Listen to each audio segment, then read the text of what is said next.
let's talk about prophecy in the Bible that tells us about a battle of giants.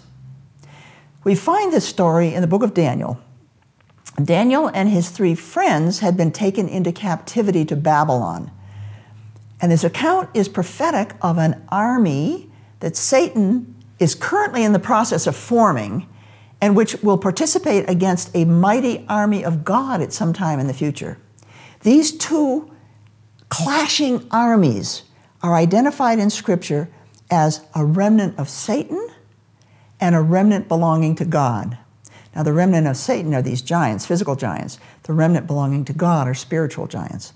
In this session, I want you to experience through the prophetic story the remnant army of Satan.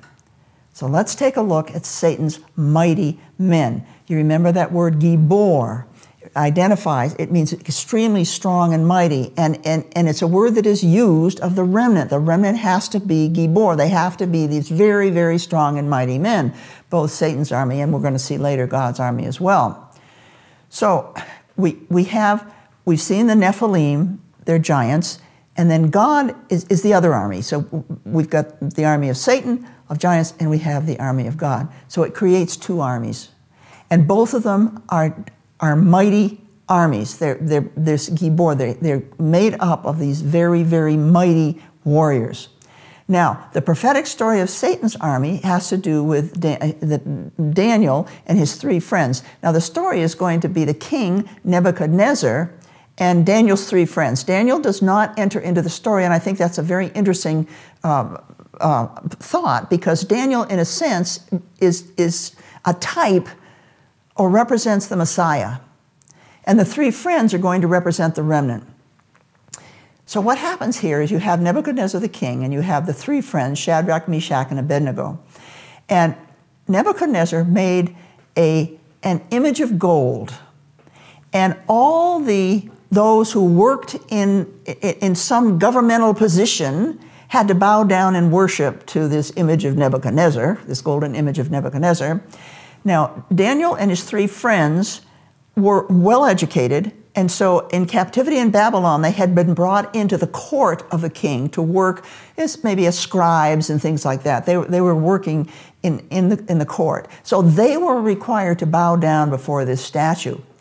Now, so what Nebuchadnezzar says, here was his ruling. He said, "Whoever does not fall down and worship shall immediately be cast into the midst of a furnace of blazing fire." That's a terrible way to die, to be burned. It's a they used to burn Jews at the stake. The Christians did, if they didn't convert to Christianity, and not just that, they burned witches. People who were supposed to be witches, they burned those at the stake. It's a very, very terrible way to die.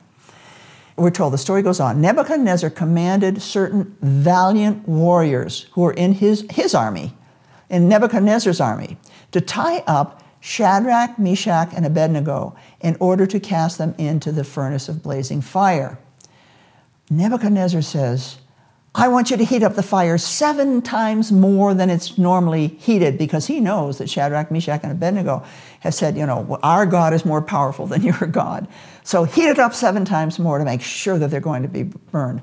Now, Valiant Warriors is Gibor. Now, Gibor is used 2 times in here. These Valiant Warriors is a form of Gibor in 2 different variations. So Valiant Warriors is, I've forgotten exactly what the Hebrew was. I didn't write it down here. But it's the word Gibor in 2 different variations, Valiant Warriors. So it's double mighty and strong.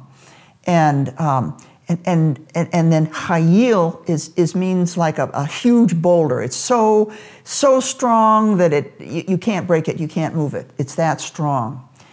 We have an army of Nebuchadnezzar, and they're represented by his soldiers.